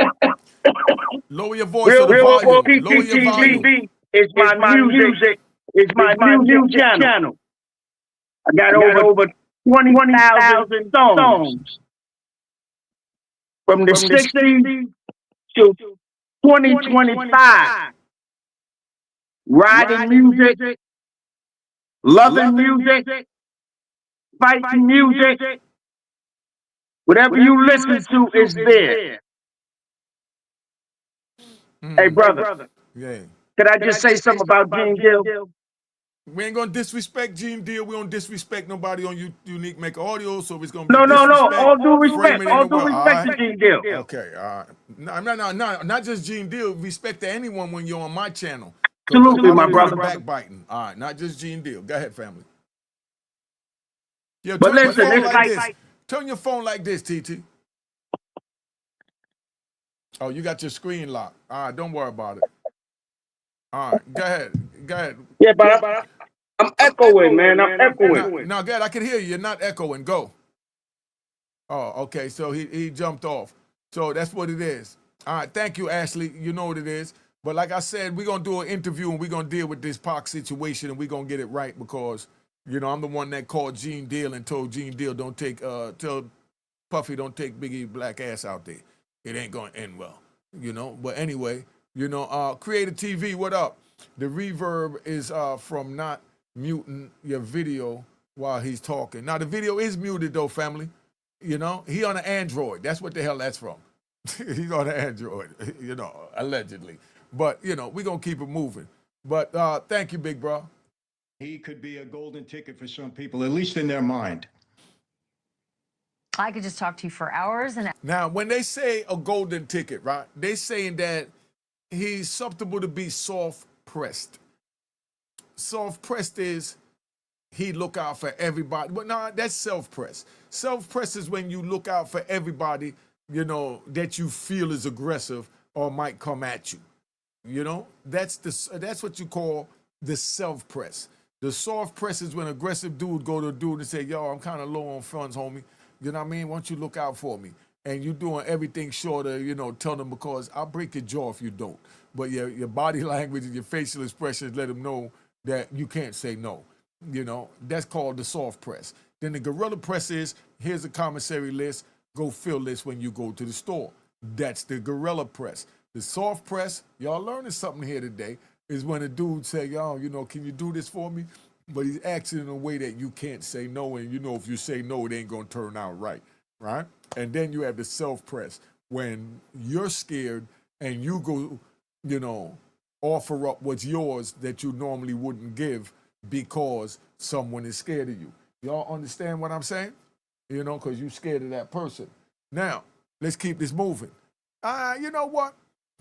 We're gonna play with this. So the judge is saying, even though the jury didn't find that happened beyond a reasonable doubt, because had it, they would have been convicted of you would have been convicted of sex trafficking. Right. So the judge is saying, even though it wasn't proven beyond a reasonable doubt, don't tell me I can't look at it. I'm going to look at it, and I consider them victims. And for sentencing, the standard's lower for you have to prove. He's also said just previous to this, I may go up in that 40 months. All right, what they're talking about is they say when the judge said that he could look at their past testimony and look at them because he called them victims. So whatever they went through, even though you was acquitted of it, I could use it. You know what I mean? And what his lawyer's appealing is that, you know, they're saying that he did coercion. You know, when he didn't use coercion, so they go into the appellate court because they used the coercion statements in order to sentence him, to justify that harsh sentence. So you understand how that go. All right, somebody calling Texas. What up? Who this? Where you calling from? This is April. I'm calling from Texas. How you doing, April? I'm doing good. All right, let's go. What's your question, his topic, statement? Oh, I just called because on your screen it says call me now. Okay, well, you're supposed to call now if you have something to say now. And we're listening. It's your mic. Say hello, how are you? Well, thank you. I'm fine. Thank you for calling. Thank you for coming And I in. just wanted to say that I told you that Diddy was going to get some time, and he did. Exactly, but he didn't get what the hell they was looking for because he still got all of his money. All he had to give him was $500,000. The crazy part is, because I've been trying to ride with that, is that he had to give up the house that Jane Doe was in, right? That he was paying the $10,000 a month for while he's still in, and she's in there testifying to get him found guilty. You know, the government took that house because they said that house was supposed to be a freak off, allegedly, station that they did freak offs there. So somebody put in the comments, let me know if I'm right or wrong. Do some research on that, because I know these rat bastards and flip-flop wearing in public trolls, they love to do research, and I love when you do it. Put it in the comments. Did they take Daphne Joy? Oh, man, I wasn't supposed to say. Did they take Jane Doe's, house from her? Because they said it was allegedly freak-offs. Yeah, that I don't know, but I'm just really glad that he's being held accountable in some way, even though he didn't get a whole lot of time. I think the time that he got is going to be a whole lot for him, right? Yeah. Yeah. Okay. So that's it. Thank you so much. You're welcome. All right. So that's what they talk about, how they used the collusion when the jury found that he didn't collude with the victims or whatever, alleged victims, but they still used it in order to find his sentencing. That's what the appeal is about, that they're getting ready to put in. He also said that in terms of the violence that happened in the acquitted conduct, so the conduct that the acquitted all of the stuff we're talking about, we can still consider the violence that occurred in the relationship, despite the fact he was acquitted on the violence. Okay, this is the game changer. This is the core of the case. And it sounds to me like he's a little bit relitigating the case. Well, he's not relitigating. He's saying a lower standard. That's why his judge said that. That's why the defense said that the judge was the 13th juror. All right, JL. Listen, Charlie Sheen is just as bad as Diddy, but he's celebrated. Good point. Remember, Charlie Sheen was always with the baddest, things while he was smoking, running around. Good point. You can consider the facts. It doesn't have to be. All right. Uncle Andy in the Bronx. But didn't they, that's the house that they told him that he had to forfeit, because that's where they did freak-offs. I think that's one that Diddy voluntarily told him to give up on the forfeiture, right? Shavar TV, right? That's the forfeiture. Shavar know what I'm talking about. That judge gave Diddy 50 months in federal prison, and that ain't nothing. But is it something? One thing I will say is that it must have come as a real surprise to Diddy, because he was already booking speaking engagements in Miami for next week. No, stop it. You're just telling the lie. I was in there when they did the sentencing. They said Diddy had a booking to speak to the youth in a prison down in Florida for next week. That was the speaking engagement, to go into a prison to give back to the community, because he wanted to do advocacy work. That's what that is. So let's stop the lies. That's what they said, and that's what came out at the trial. All right? I was at the sentencing. I was sitting there. So, no disrespect to you, but maybe you didn't know, but now you know, young lady. Let that sink in. Well, Diddy skated in July on the more serious RICO and sex trafficking charges. He paid the price for his 2 guilty verdicts today. The feds were pushing for more than 11 years. But Team Diddy asked for no more than 14 months. And I think Diddy was expecting he wouldn't even get that. The 50-month sentence, though, means 4 years, 2 months, and given credit for, time served plus the good behavior he accrues, he's looking at a little over 2 years in a federal pen somewhere. We do not know where. Not yet. That judge gave Diddy 50 months in federal prison, and that ain't nothing. Now, that ain't nothing. Could you do a day in jail? This the fake crap that I'm talking about. 50 months is nothing. Could you do a day in jail? Could you do a night in jail? But this is how they prey on our downfall. She couldn't do a night in jail. She said 50 months is nothing. 50 months is nothing for me, because I done did 60 months in solitary confinement. But you never been to prison a day in your life. One night is going to do something to you. That'll be the longest night of your life. Stop it. And that's what we're trying to prevent here at Mecca Audio. What they say, what people don't realize by looking at things the wrong way is trying to act thoroughly. Diddy was legal, not in the legal setting. He was playing by the legal rules. One needs to think about that. That's the point. They trying to pull Diddy over into that he was you know, like he was, there was no drugs, no none of that, no breaking the law. It was just a freak having a good time. And a whole bunch of y'all out there freaks having a good time. If you had the money, you probably do the same thing. You know what I mean? You know what I mean? And that's how I feel too, big bro. You know? Let's talk the fact, basically running brothels and swinger parties at his properties. Okay, yes, all right, but they went there, you know what I mean, willingly, and they did what they wanted to do for a buck, willingly. You know what I mean? So let's not forget that. You know what I mean? So you can call it what you want, and everybody want to be moral, you know, when they're judging someone else, when we're doing a lot of immoral things ourselves. But we don't want to be judged for our immorality. Okay, all right. Let's get, thank you, JR. I like this dude. He's been putting up good comments. Yeah, 60 months in solitary confinement. Yes, consecutive, all at once. You know, just so you understand, Rafi, it's real. Don't get caught up out there. You know what I mean? Do not get caught up out there. That's why I'm saying, Mecca, they went there. Exactly. You know what I mean? It is basically like the madams that run brothels. Let me see that, if I can picture that. Okay. He's saying he's like a madam.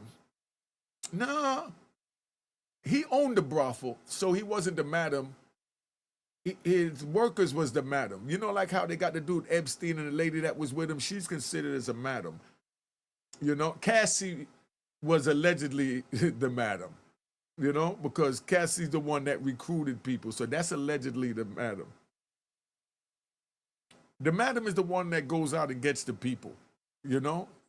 He would have been a classified pimp, but he wasn't having intercourse, so that took him out of that, and that's where this whole thing is crazy, that a man going to jail for 42 years for satisfying a woman's freaky desires and paying for it, you know? I mean, it is what it is. Let's keep it moving, you know what I mean? He said, nope, not one. April, hear you. All right, let's go up to some of these comments. You know, I know, while they're boss, I'm sorry, Cassie, the madam. There you go. Yeah, he the boss man. There you go. And Cassie's the madam. There you go. You see how we learn things over here at Mecca Audio, and we could communicate without disrespecting each other?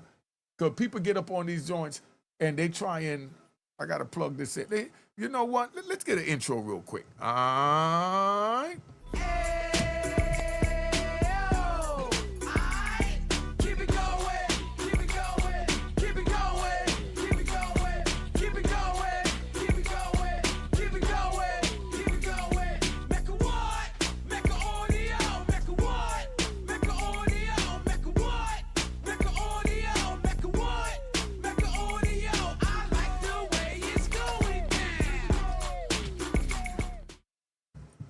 All right, so we back. So that's where we at, right? I had to plug the laptop back in. Let's get this moving. But is it something? One thing I will say is that it must have come as a real surprise to Diddy.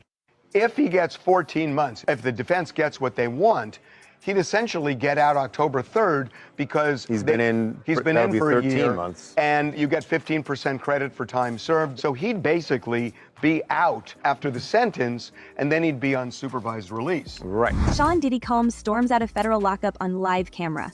His legal team confirms the release date, October 3rd, not in years, but in a matter of days.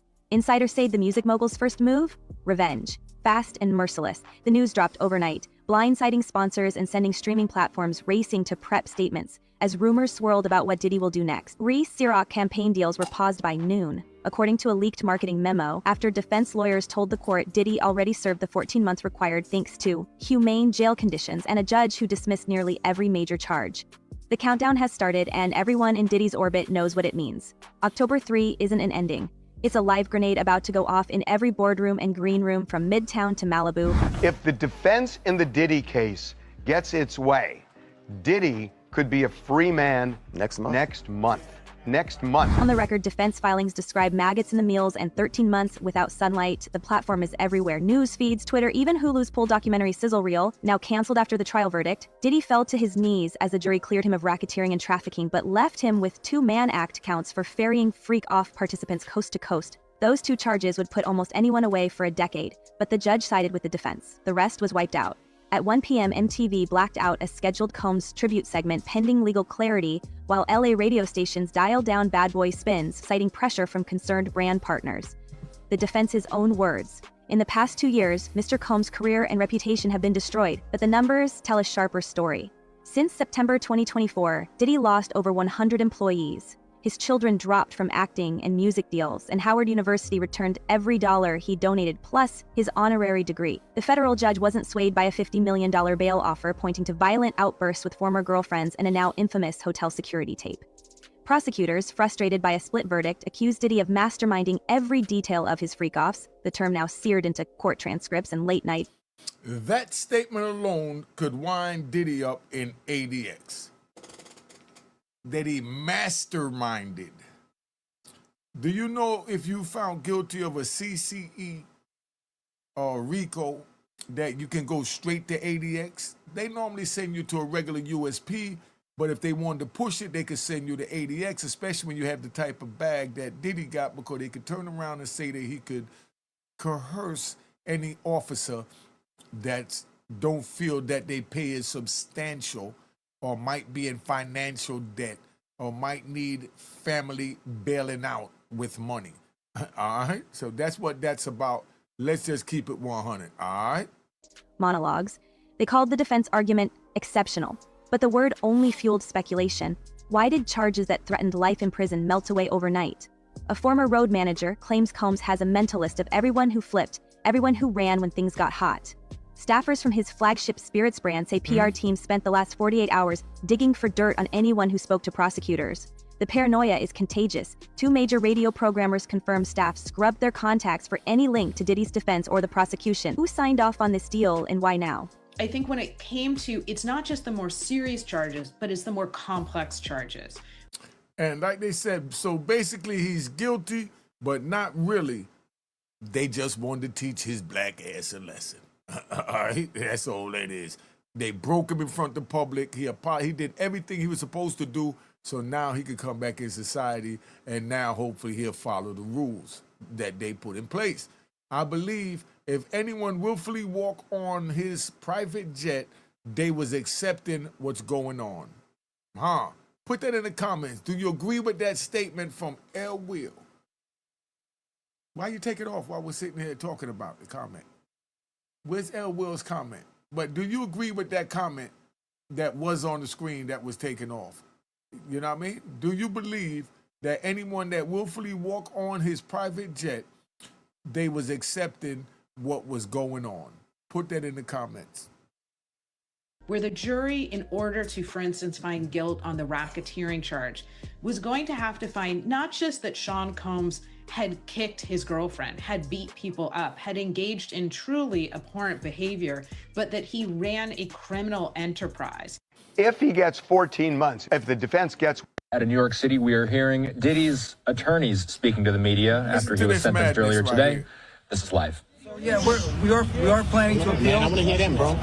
We are planning to appeal. We think we have strong bases to appeal. The strongest basis is that the jury reached a verdict on coercion. It found there was not coercion, and I think the judge said coercion today as a basis for a sentence at least a dozen times.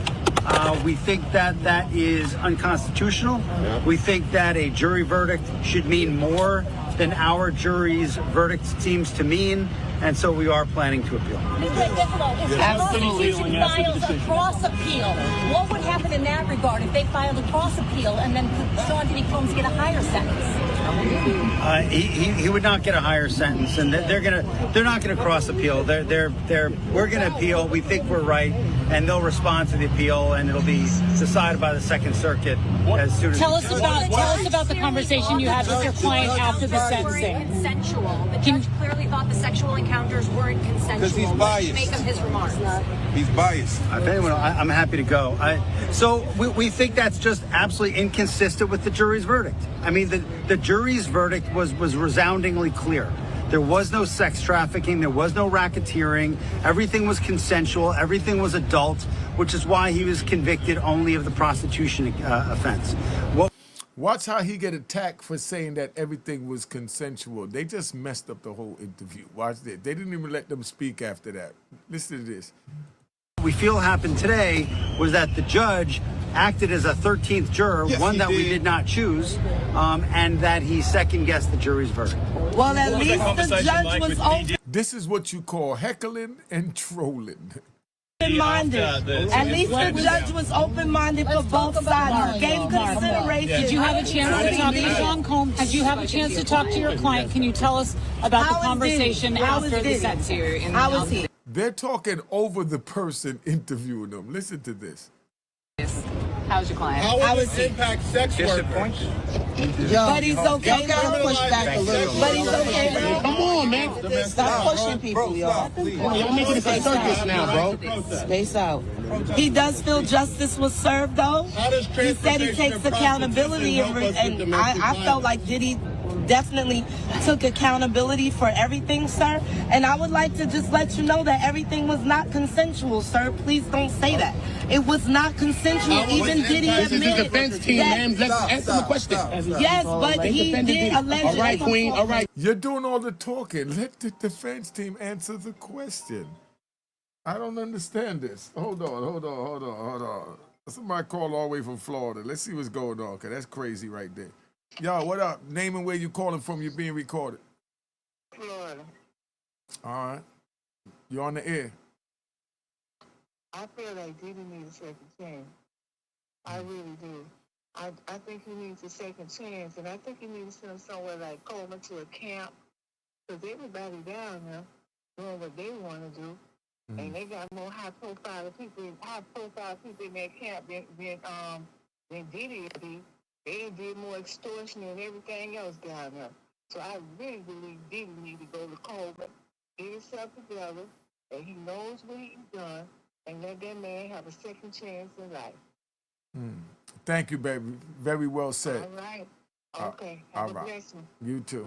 All right. If he is indeed trying to become better as a human being during his time, then he will understand that his real freedom will derive while he is currently incarcerated. I like that. David Anthony Brayboy. Very, very, round of applause to Brad. Round of applause. Good statement. Excellent statement. All right, relax, y'all. Relax. Let's get back to this, man. Listen to the heckling going on here when they're supposed to be talking to Brian Steele. Right? We're going to get to that question. Put it back up. Leave it up there while I rock this out. All right? Mark, can you talk to us about talking to Sean after this? I'm not. Obviously, we spoke to Sean. I'm not going to talk about what Sean and we discussed. It's obviously, it's a privilege. We all feel comfortable bringing and tell us what location are you going to recommend? No matter which community it impacts. What are the next steps? Why weren't the sex workers on trial today? Hey, hold on, bro. Where were the escorts? Stop, bro. Look at Brian Steele trying to leave because he can't even answer a question. You know, the heckler is asking and answering questions, and Brian Steele is like, man, I'm out of here. The question I heard is what's next? What's next is that we're going to try and find the right facility for Mr. Combs. We're going to ask the judge to recommend that. We are very serious about pursuing an appeal. So we have a number of things all going on at the same time. I think that's all for and you got me. about 14 days to start doing that? If my colleagues want to continue to ask questions. That in motion. Thank you, sir. 14 days to put that in motion. Thank you, guys. Great job, guys. Sean Diddy. Court determines that the sentence is 50 months of incarceration. 50. 4 years. 4 years. 5-0. 4 years. 50 months. Do that 4 years, 2 months? 4 years, 2 months in prison. Wow. He served a year. He gets some time. He gets 15% credit, so he'd be at 14-ish. 2.5 years. 2 months. So, and then he gets another 15% of the remaining. Yeah. He's out in 2 years. Yeah. Should have stuck with the original guess. I know. Yeah. Why I know. Wow. It didn't seem to be going in that direction. Okay. Jan's We're putting that up. This is putting lighter than I thought. 50 months. Did everyone, right, that borrowed Epstein's jet know what he was up to? No. So I disagree that everyone that stepped onto the jet knew what was going on. Everyone didn't have a need to know. Okay, but how do you know that everyone that stepped on, that they're speaking on in their statement, when they say everyone stepped on, when they say, look, we're going to go to my private island in the St. Tropez. You know what I mean? Now, the bad females going, why do they think they're going? Just because they're bad females? I mean, are they really that naive? I mean, somebody let me know, put it in the comments. You know, listen, it's the same thing like when the slave ship came, because we ride. They told them we got all the finest silk, we got this and that on the ship. Come on here, you got to see it. We brought the best from our country. And people went on the ship, and you already know, boop, boop, boop. They got hit in the head and thrown in chains and shackles. You know what I mean? So now, could that be the same case that they're trying to say with Diddy, that when they walked on the jet, they told him that we're just going to go have fun in St. Tropez. We're not going to do nothing. We're going to vacation on my yacht and just have fun. Or did they know they was going there to get naked? Put it in the comments. Let's see what's going on. Brian Steele, not it for me. My opinion. 0 for 2, Thug and Diddy. Nah, I gotta disagree with that one. I love Brian Steele. I love Brian Steele because when he took his jacket off, when they told him either you snitch on who gave you the information, what happened with our private meeting in the back, or that we even had a private meeting, or you going to jail with your client, he took off his jacket and stood up, and all he asked him was, can you put me in a cell with my client so we continue to work on the case? That's gangster in my book. All right. Now, next question. All right. Come on, leave them up there long enough. And in both cases, Young Thug and Diddy, it was a great miscarriage of justice. Well said, JDG. All right, let's keep it moving. What's this? Stephen Hawkins was hitting that B on the island with the robot voice. All right. So, you know, that's where we at. Yes, I believe anyone willfully enter his Gulfstream G554 jet knew what was going on. Being on board a Gulfstream is not free because it's about $40,000 just for the fuel. All right. And how much of y'all got $40,000 just to pay to get from one place to another when you could just get a first class ticket for $1,000? All right, somebody put it in the comments. Shorter. Nah, 50 months is 4 years, but that's the way they make you play games with the feds when they do all that. I've been on here long enough, man. I'm giving y'all good less than 2 hours. I ain't gonna give y'all too much. If you want more of these lives, let me know so we can keep this thing going. What happened? Ram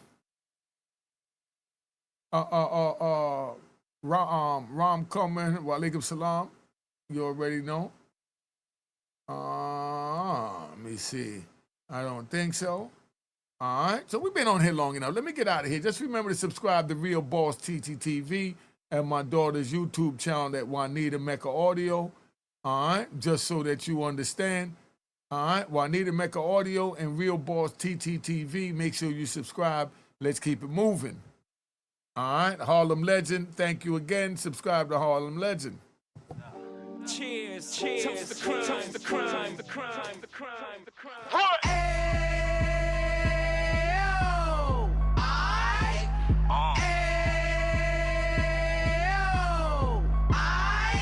Mecca what? Mecca audio, Mecca what? Mecca audio, Mecca what? Mecca audio, Mecca what? Mecca audio. Fresh out the can of 26, he back on the strip, getting back in the mix. What he mentions a gift. You stand up 10 toes down, and I suggest you pay attention to this. Take a little gully posse and put it in Harlem. He cut from the bottom, came up from the bottom. Drop the book, you should go and get it. The Instagram page and the YouTube, you could go and visit. Then you could consider yourself linked in. Sit front row and get Jews from a kingpin. I went through it, so you ain't gotta go do it. To not pay attention would be stupid. Talking about a man that probably put your grandfather on. Probably the reason that him and your grams got along. A man that generated millions on the block, did his time, never squealing to the cops, Mecca audio.